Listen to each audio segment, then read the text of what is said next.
Hey guys, I'm back with something a little different. I usually do gun reviews, but this time I thought I would do a beginner's guide to airsoft. Basically, this guide will give all new people who are wanting to try out the sport a rough idea of what to expect and maybe what you should and maybe shouldn't do. Firstly, what I would say is that if you have never been before and you're thinking of going, start with looking for a local venue around your area before you really start to venture out. Social media is good for looking for sites, Facebook, etc. But however, before you do go to a site, don't be in any sort of rush to go out and buy top of the range gear and guns, because you may decide when you go you don't really like it and you've wasted your money. Most sites will provide a rental system where you can hire a weapon, some face protection, and some BBs, and you may even get a vest thrown in. All the stuff that you'd need for a full day's airsoft. Prices may vary on most sites, but rental prices are usually anywhere between £40 to £45 to rent everything you will need for a full day's airsoft. If you do have your own gear, the price would be a little bit lower, so you're looking at around £25 to £30 for a walk-on fee. For a new person with no experience, it can be a little nerve-wracking. The best thing to do is to talk to the marshals and all the players that are there. It's a great community full of friendly people, so don't be afraid to approach anybody. I can remember my first time when I went. I was a little nervous. I was to and from the toilet, but I didn't know what to expect, whether it hurt or like that. So yeah, I would have loved one of you to watch something like this before I went. So I thought I'd share mine. But yeah, everybody's there that will give you the guidance that you need. So don't be scared to approach anybody. As I stated earlier, you don't need to go out and buy top of the range guns and gear. However, if you did want to buy anything, I've got a few things that I can show you that would make your life a little bit easier. The first one is probably the most important thing in airsoft. It's the pinnacle, and that is eye protection. There are various types you can buy, and I've got a few examples here to show you. The first one are these. These are meshed goggles. You can also get these in the glasses sort of form, but they are very good because obviously when you do have a mask and face protection or something over your nose and mouth, they won't steam. The downside to these is if someone was to use cheap BBs in their gun, not saying people would, but it has been known, they would shatter when they hit these, then they'd go through the holes. Another thing about these as well is when you put them on, your vision, it's not clear because obviously you think you're looking through all these tiny holes. It can be a little bit difficult to see in these ones. The next pair I have are these goggles. These are quite good when you have a fast helmet on. They come with different coloured lenses. You've got obviously the yellow, and you have like a clear lens and a sort of smoky coloured lens. So they're quite good, nice and easy to change. These ones are the glasses, like a glasses type. They do look like a pair of safety glasses really, but they are very good. I have used these. They're nice and comfortable because me as a person, I don't wear something over my nose and mouth. I just wear a pair of glasses. If you are under the age of 18, you would have to wear full face protection. You wouldn't get away with just wearing a pair of glasses. The last pair I will show you are these ones. These are the ones that I'm actually using right now when I go. They have like a head strap, so you can put it over your head, and they are good. Again, they would steam up, but I haven't had that problem with these because, like I said, I don't wear anything over my nose and mouth. There are a lot of fake eye protection and face protection out there. Just be aware when you're buying them online because they could do more damage than good. So make sure when you're buying something it is genuine, sort of thing.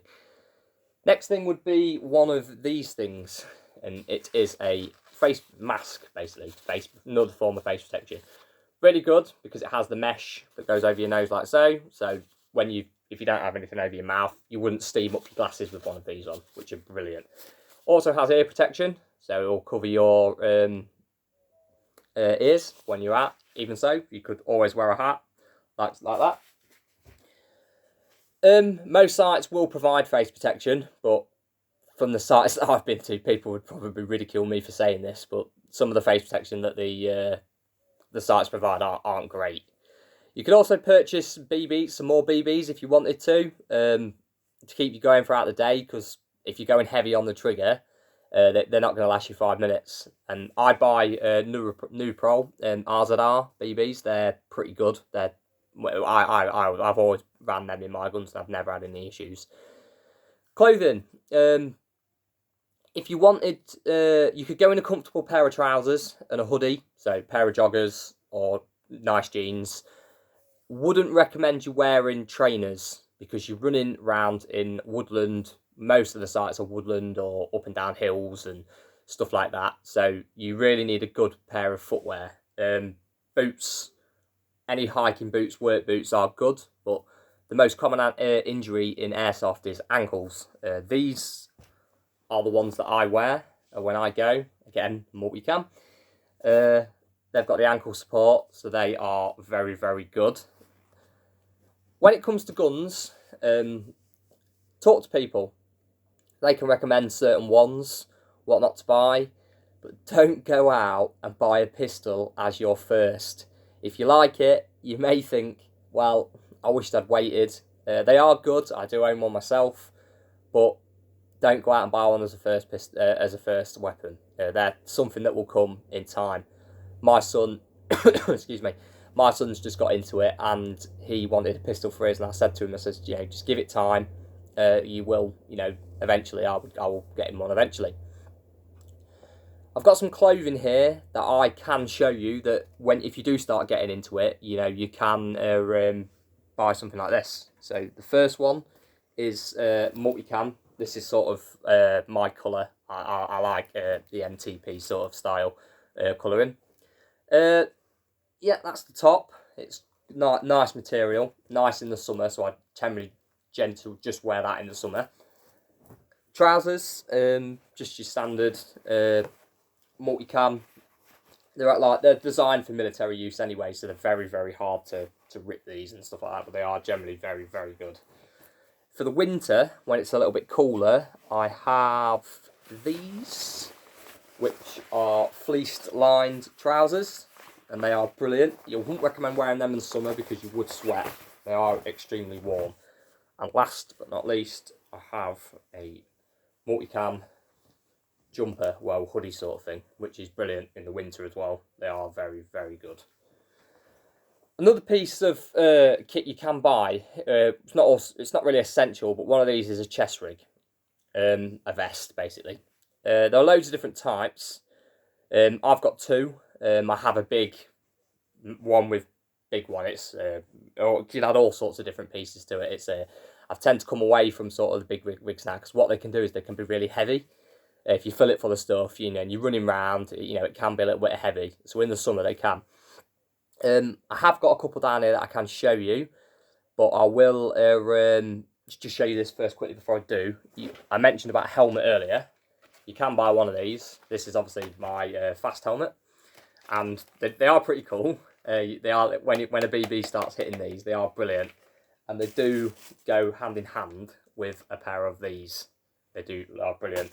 You've got different rail bits on the side. You can add bits for torches, loads of Velcro on the top. So if you want to put patches or anything else on there, helmet covers, they are good for that. The vests that I was going to show you, got a couple down here. This one actually belongs to my son, and it's just a standard chest rig, so like a plate carrier. So it's got like these plastic or foam, they are foam, sorry, not plastic plates inside, and he has his magazines on the front. Mine is a little bit more, there's a bit more to mine, which is, again, similar vest to what my son has. But I've got my pistol mags, my radio, that's my lanyard for my pistol. And then I have this, which is my battle belt, which carries my sidearm. I've even got a water bottle on there. And I've also got some pouches on the back for various bits and pieces. And the last part of mine is where my magazines are. So you can see now I've got various magazines in there. A couple of utility pouches on the front. That just goes round the front like so. That's the essential kit you could purchase before going, but you really don't need the vest and that I've shown you, or even the clothing. You don't really need to go out and buy any of that to start off with. You just turn up in your normal clothing. Again, you don't even have to go out and buy a weapon until you've been once or twice. And if you really, really do get into it, then that's when you can start your journey. When you arrive at an airsoft site, I'll just give you a brief, of what you would really roughly expect. You'll get a safety briefing, giving you strict instructions that safety is paramount. So wearing your eye protection is really strict when you're not in the safe zone. When you're out of the safe zone, when you're chronoing your guns, you have to have eye protection on all the time. When you're playing airsoft, what you need to remember, it's a game based on trust. So if you get shot, you would place your hand in the air and call out hit as loud as you can. You will encounter people that don't take hits, cheaters. Basically, I've the 2 years that I've been doing airsofting, I've found loads of people that do it. You don't need to swear and shout at them. Take your blah blah blah hits or something like that. You don't need to do that. Just speak to a marshal and they will deal with it. Don't get into the habit, like I said, of swearing and shouting, because you're not going to get anywhere. You have to expect it. Also, you cannot shoot. You cannot speak once you have been shot, as dead men don't talk. The only thing you can do is ask for your coloured medic. So you'd usually get a band that you wear. Every time that I've been, it's either orange or yellow. So if you were yellow team, you'd shout yellow medic. That is all you really say. When you do get shot, I'm not gonna lie, it can be a little sore depending on where you get hit. You'll need to make sure that your eye protection is always worn out in the field. You'll be told when you can remove your eye protection. Also, if they do feel that you have too much clothing on, if you're not feeling it, they can ask you to remove clothing. So yeah, they're generally friendly people when you go down. So just speak to them if you don't understand anything or you're unsure. Always ask a member of staff. So yeah, that's roughly about it.